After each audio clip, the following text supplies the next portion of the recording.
आप देख रहे हैं नेट्रिक न्यूज, साहस सच कहने का। नमस्कार, मैं हूं साहिल और आप देख रहे हैं नेट्रिक न्यूज। आज एक इतिहास की बात बताता हूं आपको। बिहार में एक ज़िला है बक्सर। बक्सर मतलब बाघों का शहर, यानी कि कभी बक्सर खूंखार बाघों का अड्डा रहता था। उसके बाद अंग्रेज़ों के खिलाफ कतकौली के मैदान में मीर कासिम, शुजाउद्दौला और शाह आलम द्वितीय ने मिलकर जंग लड़ी, लेकिन तीनों हार गए और फिर फिरंगी पूरे देश में छा गए। अब बात वर्तमान की। प्रदेश में बिहारियों का एक मशहूर पंच है कि जो न कटे आरी से वो कटे बिहारी से। तो समझ गए होंगे कि जो नीतीश कुमार लालू यादव जैसे नेता को पछाड़कर सीएम बने हैं, उनका मुकाबला अब उनके ही बिहारियों से है, जहां महादलित टोले पर उनके अत्याचार से लोग लाल हो रहे हैं और दलित अब सरकारी गुंडागर्दी से पलायन ही नहीं बल्कि मुकाबला के मूड में दिख रहे हैं। देखिए नीतीश कुमार कैसे दलितों पर अत्याचार की एक कहानी लिख रहे हैं। ये शहर बक्सर है। यहाँ अंग्रेजों के खिलाफ 3 मुस्लिम शासकों ने लड़ाई लड़ी थी, लेकिन हार गए क्योंकि अंग्रेजों को स्थानीय लोगों का समर्थन था।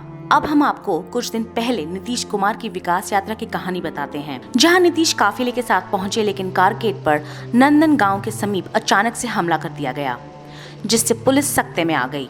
हल्ला हंगामा हुआ। बाहुबली विधायक पहलवान ददन सिंह यादव भी मैदान में उतरे। पुलिस को चोटें भी आईं, लेकिन फिर क्या हुआ? हर बार की तरह नंदन गांव, जो डुमराव थाने में आता है, उसके दलित टोले में से सारे गरीब पुरुषों को चुन चुन कर नाम दिया गया। कुछ दिन तो दलितों को पता ही नहीं चला कि हम पर मुकदमा क्यों हुआ, गिरफ्तारी क्यों हुई।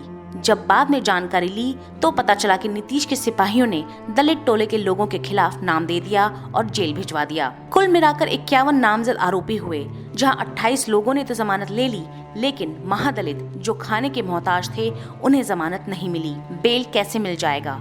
लेकिन नीतीश कुमार कहते हैं कि मुझे परेशानी नहीं है, वो बेल ले सकते हैं।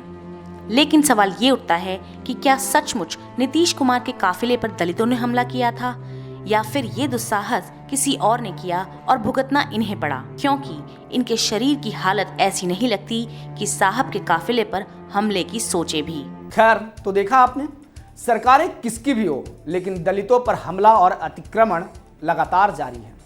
दलित पहले रोटी से लड़ रहा था, फिर रोजगार की चिंता की, और उसके बाद अब अपनी आज़ादी और जमानत से लड़ रहा है। गरीबी हटाओ का नारा 70 के दशक में दी गई थी, लेकिन गरीबी तो नहीं हटी, लेकिन गरीब जरूर खत्म हो गए। दलितों पर अत्याचार और बर्बरता की कहानी नए नए तरीके से समाज में आ रही है, लेकिन फिर भी हम कहते हैं कि हम सभ्य समाज हो गए हैं। फिर मिलते हैं एक ऐसी ही खबर के साथ। तब तक के लिए मुझे इजाज़त दीजिए। नमस्कार। हमारे साथ जुड़े रहने के लिए हमारे YouTube चैनल को सब्सक्राइब करें, साथ ही बेल आइकन को दबाएं। नेट्रिक न्यूज की खबरें सबसे पहले देखने के लिए।